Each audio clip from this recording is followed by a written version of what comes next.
Pues sí, vamos a arrancar con esta, diría, la última nota, lo último en relación a esta guerra entre Rusia y Ucrania. La Asamblea General de la ONU aprueba una resolución de condena a la invasión rusa. En sesión extraordinaria de emergencia, la Asamblea General de la ONU aprobó este miércoles una resolución de condena a la invasión Rusia de Ucrania. El documento fue ratificado por 141 de las 193 naciones de las Naciones Unidas. El texto deplora la agresión rusa contra Ucrania y demanda a Moscú que ponga fin y retire inmediatamente sin condiciones sus tropas del país vecino. Pero la resolución no tiene un carácter vinculante. ¿Quiénes fueron los países que votaron en contra?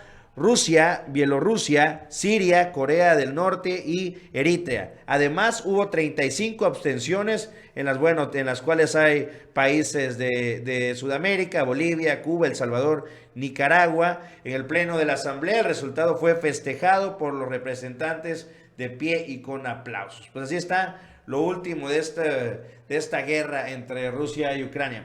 Sí, esto parte de la resolución en el Consejo de Seguridad, en donde México también tiene una posición. Acuérdense ustedes, ahí se buscó un consenso para también aceptar una votación donde se condenaba esta invasión de Rusia. El problema en el Consejo de Seguridad es que, así como se había establecido con anterioridad, a Rusia le corresponde la presidencia y con esta posición veta esta resolución del Consejo de Seguridad. Esto ya se sabía. Esto ya se anticipaba. Aún así, esta es la estrategia de Estados Unidos de buscar este efecto internacional, de dejar aislado, dejar solo a Rusia, y entonces se pusieron a cabildear, a buscar a los países en el Consejo de Seguridad para que se aprobara esta resolución. Ahora que se veta, dicen en Estados Unidos, bueno, pues vamos a llevar esto a la Asamblea General. Ahora, a diferencia del Consejo de Seguridad, en donde se supone que los documentos y las resoluciones tienen un carácter más vinculante, vamos a decirlo, más vinculante nada más. En la Asamblea General pues termina siendo una posición general. Y sin embargo, bueno, también Antony Blinken habló con las naciones, habló con los embajadores, habló con Marcelo Ebrard el día de ayer, también para garantizar la votación a favor de esta resolución en la Asamblea General. Y finalmente lo que hace las Naciones Unidas es pues expresar en su mayoría esta condena a la invasión en Ucrania y pedirle a Rusia que eche sus fuerzas militares hacia afuera.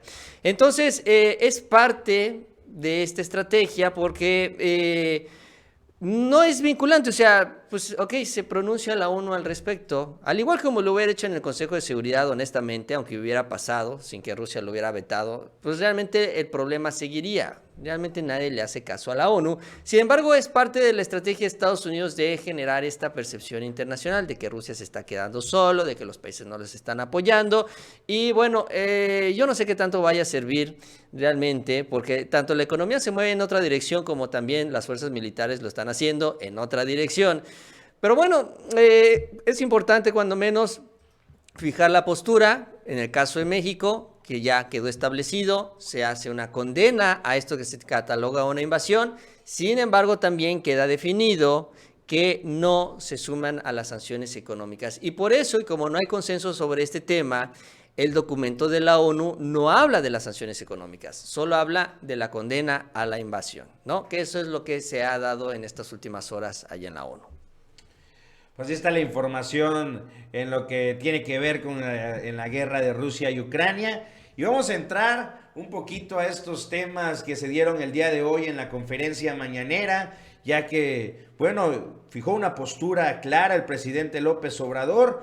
Ahí nos hablaba hoy en la mañana, pues, de la importancia que tiene también pues sí, los migrantes mexicanos y centroamericanos en lo que es la mano de obra y sobre todo también el funcionamiento de la economía allá en Estados Unidos. Hizo un llamado a los representantes demócratas y republicanos a que fijen una postura clara, a que digan de qué lado están, si están a favor o en contra de los mexicanos. Vamos a escuchar lo que dijo el día de hoy el presidente López Obrador. Para que se cuente con el apoyo de los legisladores del Partido Demócrata y del Partido Republicano, y nosotros poder saber como mexicanos, quienes ayudan, apoyan a nuestros paisanos y quienes son antimexicanos,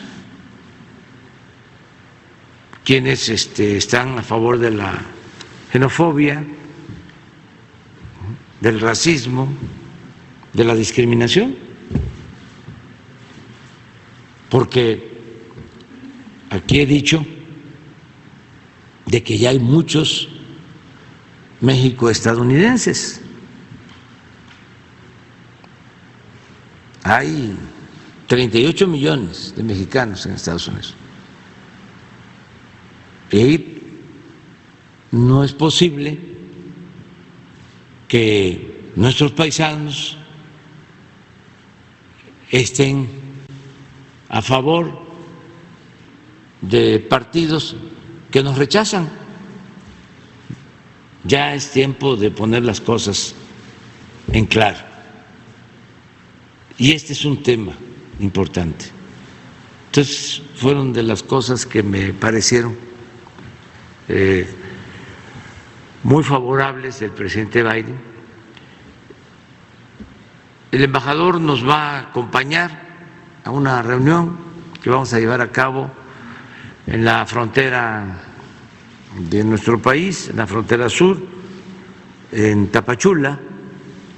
Quedamos en eso, dentro de 10 días, 12 días, vamos a llevar a cabo una reunión sobre el tema migratorio.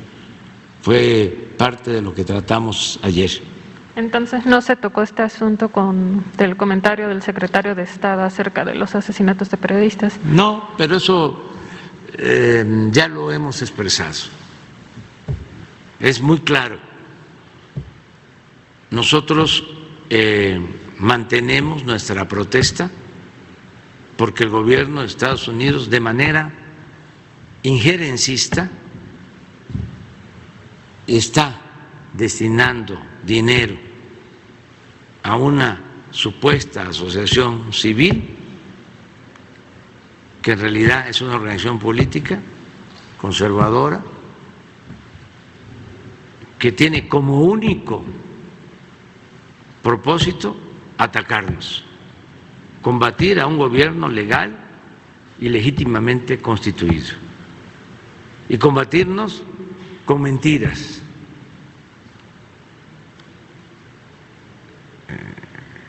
combatirnos con guerra sucia.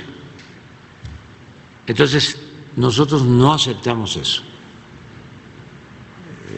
Esa política de Estados Unidos, con todo respeto,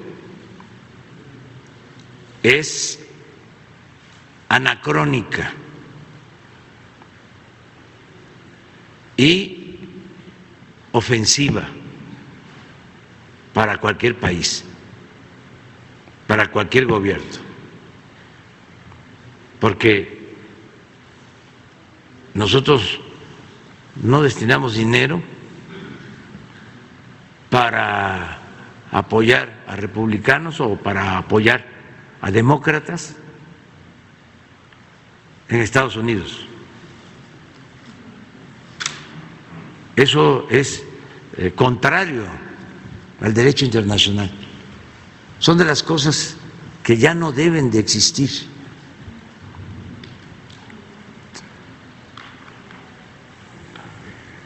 Dicen que es para fortalecer a la sociedad civil, falso. Que es para combatir la corrupción, falso. Al contrario, es para hacer valer la corrupción. Y ellos se convierten en cómplices al estar apoyando a quienes quieren que se mantenga un régimen de corrupción en México.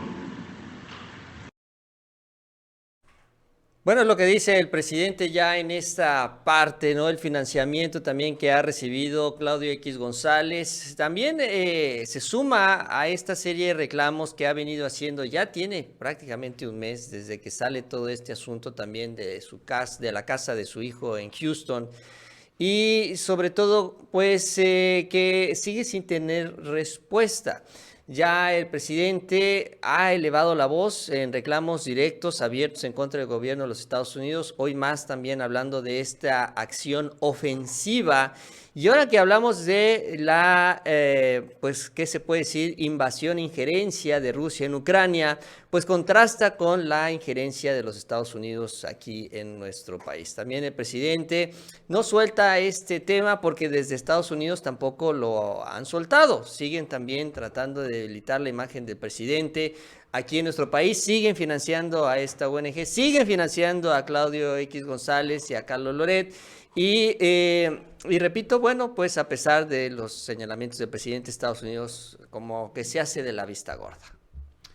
Vamos a ver un segundo extracto también de la mañanera, y es que hoy habló también un poquito sobre estas sanciones y un discurso que yo recuerdo que hizo cuando fue esta cumbre trilateral entre México, Estados Unidos y Canadá, donde estaba allá en la Casa Blanca y fijaba su postura el presidente López Obrador sobre lo importante que es crecer el bloque económico, lo importante que es crecer de la mano debido al monstruoso incremento en el capital de China. Vamos a ver lo que expuso el día de hoy. De nueva cuenta el presidente nos puso unas gráficas donde podemos ver el monstruoso incremento que ha tenido la economía China y también el cómo Estados Unidos cada vez ha venido de más a menos. Vamos a ver.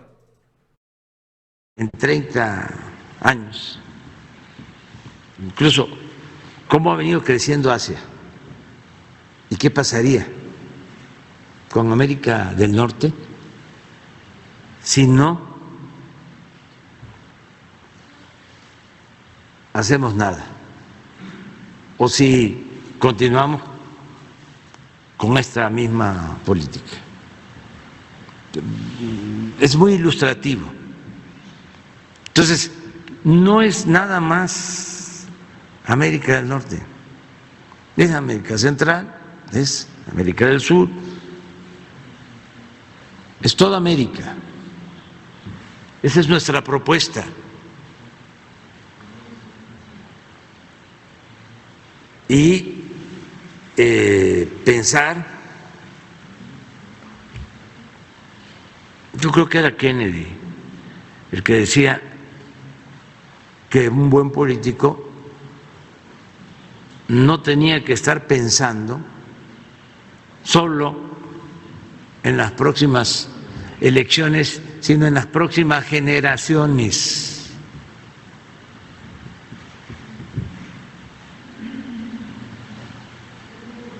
Eso es lo que hace falta, una visión de futuro.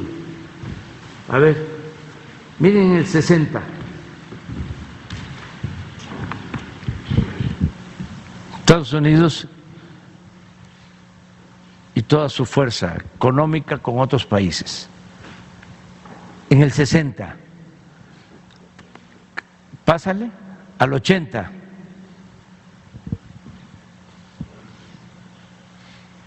Empieza a limitarse. Adelante. 2000, que ya está China. Ahí está China, que sigue Estados Unidos. Alemania, Europa. Síguele. El 20. Así estamos.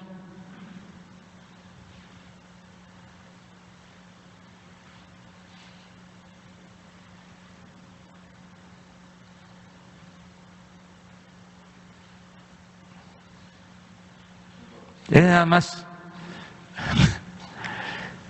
Esto lo estamos sosteniendo,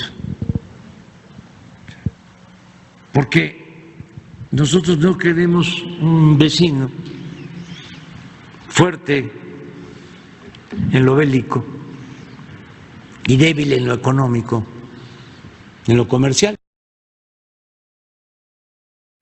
Bueno, lo que dice el presidente ahora sobre esta parte económica, y vamos a centrarnos un poquito en todo esto porque se ha convertido en un verdadero problema a nivel internacional. En las últimas horas se ha dado un incremento significativo en el precio del petróleo en todo el planeta. ¿Por qué? Por la incertidumbre que las sanciones económicas que está impulsando Estados Unidos van a frenar lo que es el flujo del petróleo de Rusia al resto de la economía mundial. Esto que se estaba cuidando por Estados Unidos, pues ya no se ha visto en la realidad, porque Estados Unidos sabe que si detiene esta venta de Rusia al mundo, se van a incrementar los precios del petróleo. Entonces, dentro de las sanciones económicas, decidieron no suspender esta vertiente, no suspender la compra o venta del petróleo de Rusia a nivel internacional. Sin embargo, lo que viene pasando es que las empresas dicen, no, pues ¿para qué me meto en problemas? Mejor dejo de comprar el petróleo de Rusia.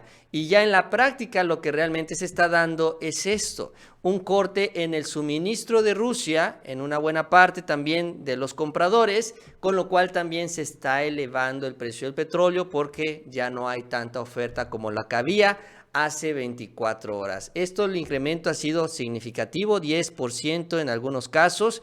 Ya, por ejemplo, el Brent, que es de los más importantes, está en $110. Ya el de West Texas, de Estados Unidos, está en los $107, $108. La mezcla mexicana prácticamente ya está rondando los $100 por barril. Y esto, bueno, lo que lleva y lo que nos afecta a todos los mexicanos es con un proceso inflacionario, porque bueno, el petróleo lleva a que suban los precios de los combustibles, el precio del gas natural lleva a que suba el precio de la generación de energía eléctrica. En el colmo también de los colmos, pues Rusia, que es un productor importante también de productos como alimenticios como el trigo y el maíz, también pues al verse afectados en su exportación va a generar escasez, lo cual va a subir el precio de estos productos a nivel mundial y en general se viene una espiral inflacionaria importante. Esto sumado a la inflación que ya tenemos por la recuperación pospandemia de la cual venimos hablando en las últimas semanas. Este es el problema al que también se refiere el presidente, sobre todo en el tema económico, donde pues Rusia, Estados Unidos, Europa y todos estos actores están interconectados entre sí y que al afectar una pieza de este tablero del ajedrez económico internacional se afectan todas las demás. Ahora, esto se había planeado, ya se había anticipado. Lo que no se esperaba es que el efecto fuera tan intenso. Ese es también el consenso que se tiene, en donde, bueno, pues no se esperaba una escalada tan importante porque Biden no quiso detener justamente las operaciones con el petróleo de Rusia. Sin embargo, estas operaciones finalmente se han visto afectadas. Ahora, el problema para Biden y sus aliados es que Putin tiene pues otro personaje importante, otro actor importante que está de su lado y es justamente China, que es el que aparece ahí en la gráfica del presidente. China, al ser el país industrializado más importante del planeta, consume petróleo de Rusia. Y ahora la ventaja para China, que es la que le va a servir para consolidarse todavía más, gracias a Biden, es que Rusia, pues en su necesidad y deseo de vender el petróleo, lo ha reducido en el precio. Y entonces, quien está dispuesto a comprarle el petróleo, pues va a tener una ganancia adicional. Y China, pues está dispuesto a aprovechar este negocio y va a comprarle el precio del petróleo a Rusia con un descuento. Esto significa que se va a fortalecer China, va a tener también oportunidad de reforzar sus reservas petroleras, va a tener ingresos va a tener ganancias adicionales porque el precio del petróleo a ellos les va a costar más barato. Rusia va a poder mantener su financiamiento y este bloque que está en contra de la hegemonía de los Estados Unidos se va a reforzar el uno al otro y al final de cuentas también estamos hablando de que son vecinos, así que las operaciones entre ambos son todavía mucho más sencillas. ¿Eso a qué nos lleva?